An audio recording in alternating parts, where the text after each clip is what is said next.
Today, we're going to rank all the game's updates from worst to best. They have to be named updates, so patch 2.6996 won't be included, much to everyone's disappointment. Oh, and no build rat adventures, since it wouldn't be fair on seasons.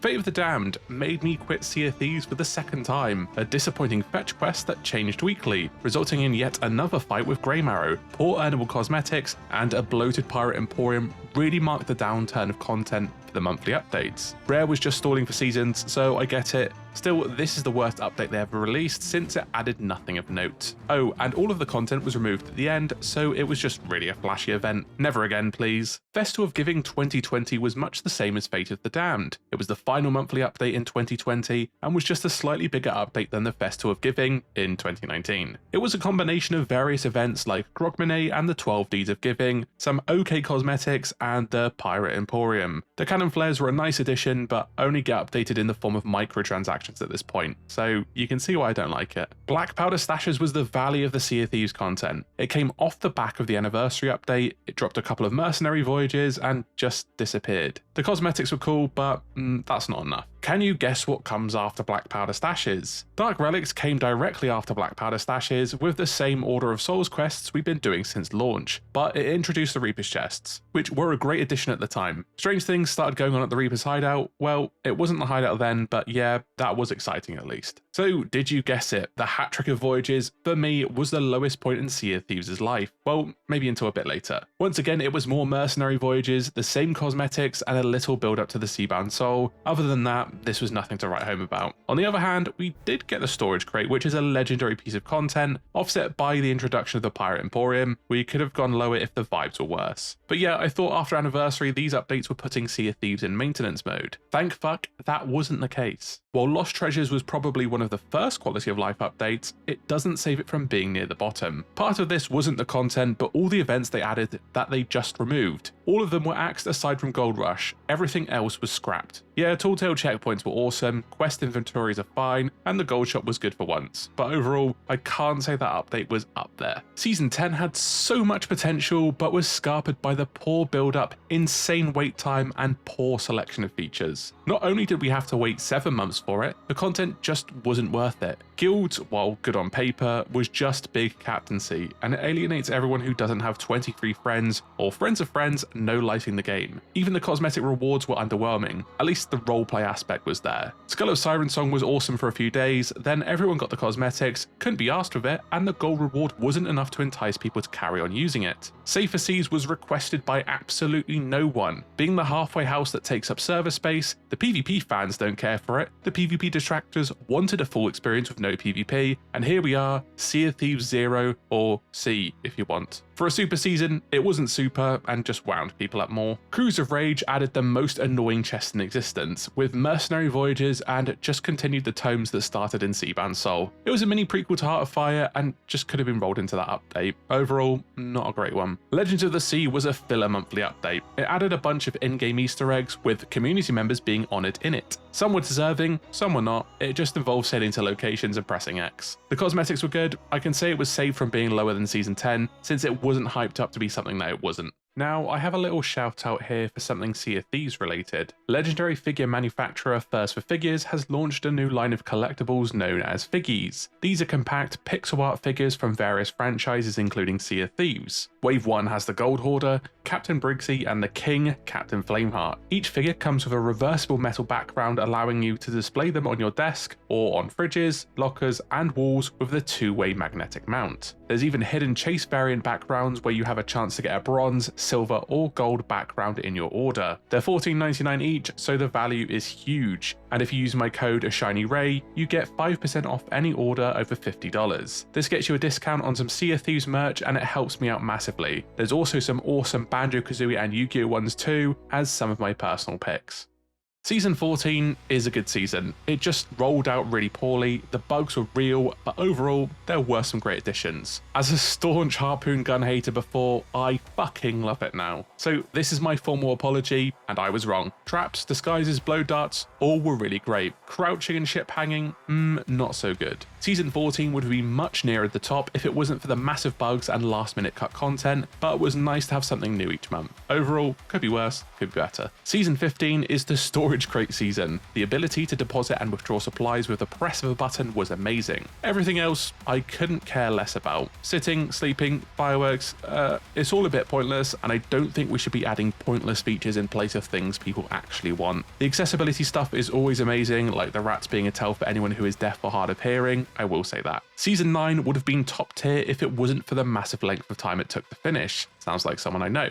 The quality of life changes were ballin', the Chest of Fortune was amazing at the time, and it brought back the OG forts. Port Merrick got a makeover which made the world feel a bit different. Monkey Island was great, it was a stunning treat for pirate fans and Monkey Island fans, but it was yet another diversion away from the Sea of Thieves story and seemed to kill it off in its entirety. It was a lovely experience but just came at the wrong time. Am I glad we had it? Yes, but I'd prefer Sea of Thieves Tall Tales. Season 11 did amazing things for the game. It added expanded faction rewards and added a prestige system. It streamlined and made most voyages better, but I can't forgive the diving. The diving is great on paper, and is amazing for those who don't have an afternoon to dedicate to the game, but I can't help feel it ruined the spirit of the game, making it too easy to get from A to B, and essentially phased out any of the longer quests. It also breaks all the bloody time. Oh, and diving to world events is weird, especially since you can't dive to other people's. They should have made an option to dive to a contested world event for juiced rewards. But yeah, I can't say this season has aged that well. The Festival of Giving 2019 was saved narrowly from being near the bottom because of the Maiden Voyage. The Maiden Voyage just slaps as a tutorial. While not great for understanding how to get good, the game desperately needed a kiddie pool. The ambience is gorgeous and I love Old Sailor's Isle. It really injects more character into Ramsey's story and it was a lovely introduction for new players. This alone carries the update. Season 1 was the first season, so it gets some slack. Until you realise it was just leftover monthly update content with a slapped on season pass and they called it a day. At least the voyage was very fun, so you got away with this one. Lost Shipments is still a bit buggy today, but I do love them. The Dark Adventurous set was also stunning, so it bumps that up a bit. But a monthly update spread over 3 months knocks this one down a peg.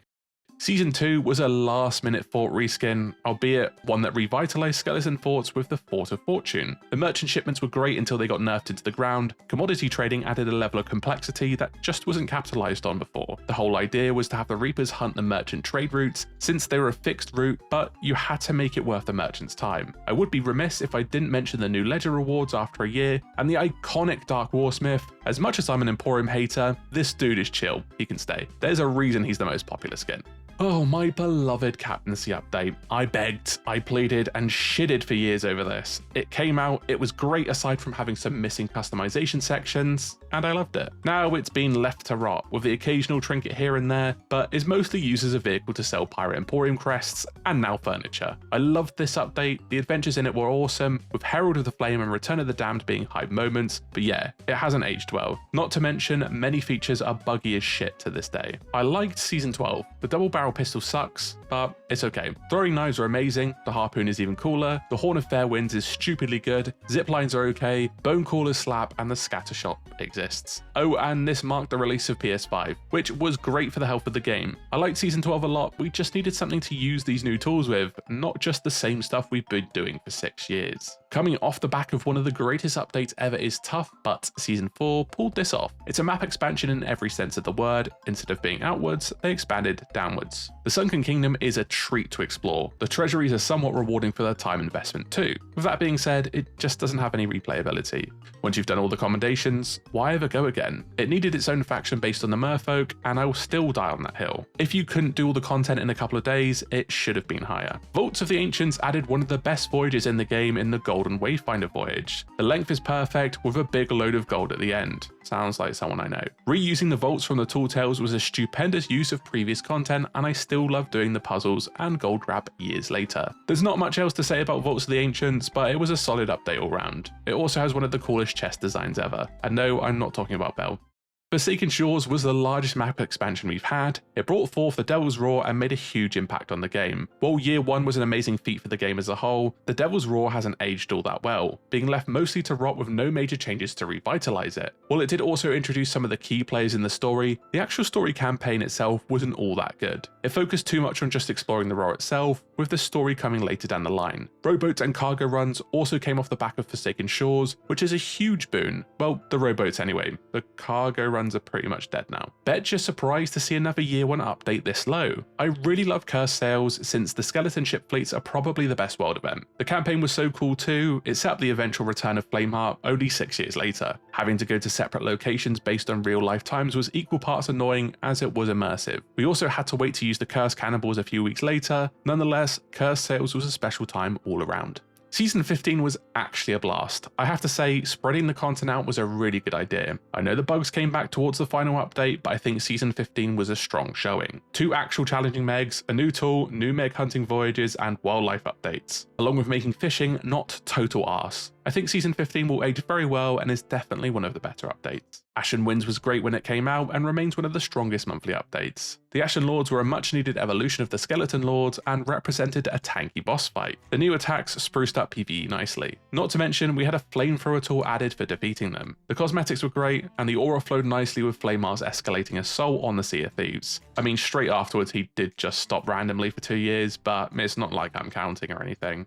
Haunted Shores did everything Ashen Winds did, but better. It added a new world event, a new tool, or tools with the Phantom Cannonballs, and even added the Banjo, accompanied by several new shanties. Don't forget, the legend himself spent the whole encounter shouting at you. It got so bad they had to remove him from the game, because he was offending too many players. This spawned one of the best memes the game has ever seen, and I'm very thankful for that. I miss him. The Hungering Deep remains very special in my heart. Adding the Megalodon, Drum, and Speaking Trumpet is all that remains of this update. But being the first major update for the game and having to kidnap or recruit another crew to take on this new AI threat was unreal. It really cemented the game as being on the up for me and I was hooked completely. I wish I could go back. Ultimately, it could be lower on the list and I admit the nostalgia is strong with this. Heart of Fire was one of the best updates we've had and dropped a metric shitload of content. It included a Tall Tale, Blunder Bombs, and a new Pirate Legend Voyage with stupendous cosmetics to boot.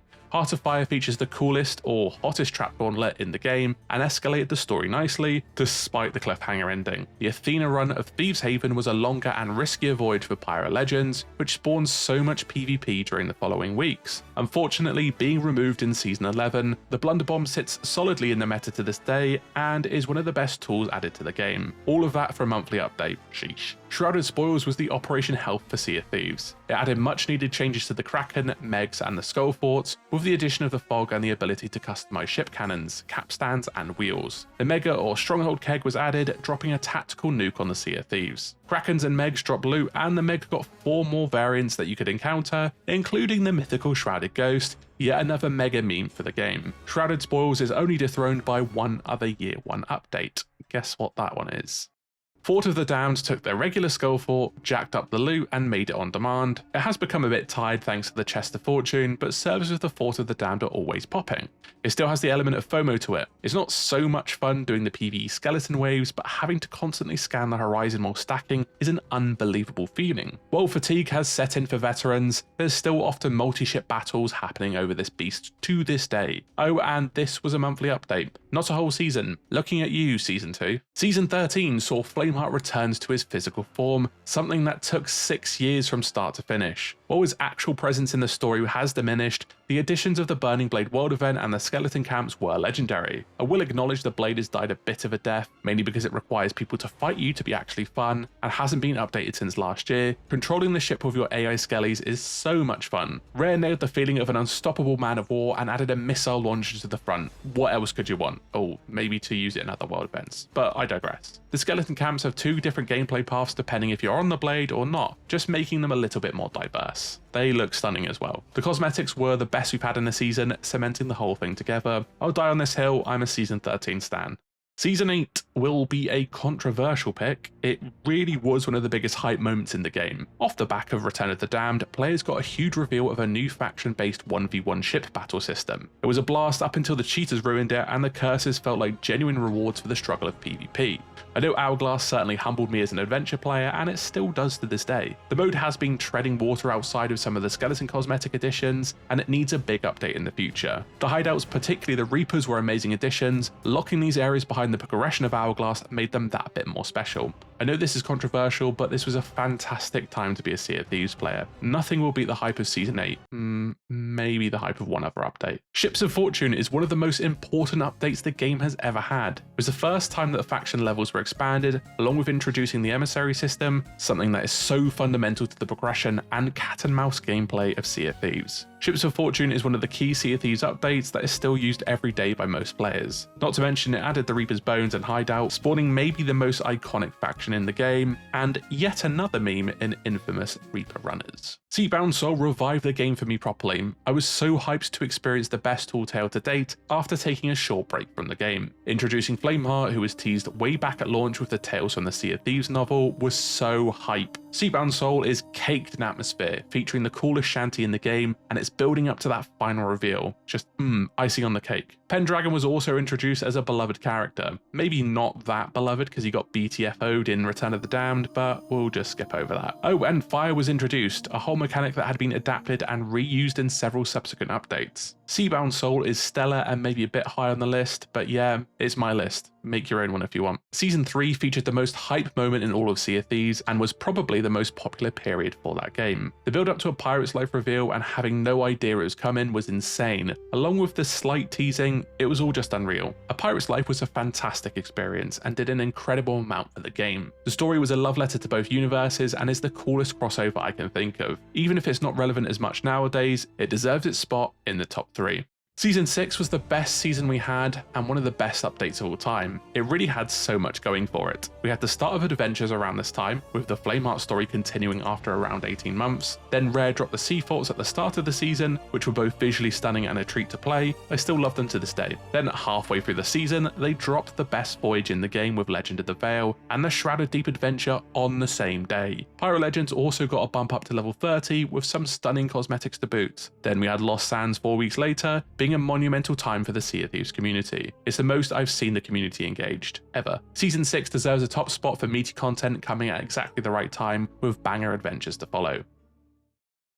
Anniversary is the biggest and most important update for Sea of Thieves, with the update putting Sea of Thieves firmly back on the map as a soft relaunch of the game. It included several fan-requested additions, Tall Tales, Arena, Fishing, and expanded food and health system, all delivered in one update. This was 3 or 4 seasons rolled into one, all releasing just over a year into the game's lifecycle. While some of the content is no longer with us, the Shores of Gold alone props this update to being one of the best. It has never been topped, never will. Sea of Thieves updates peaked with this one. Take me back to Anniversary.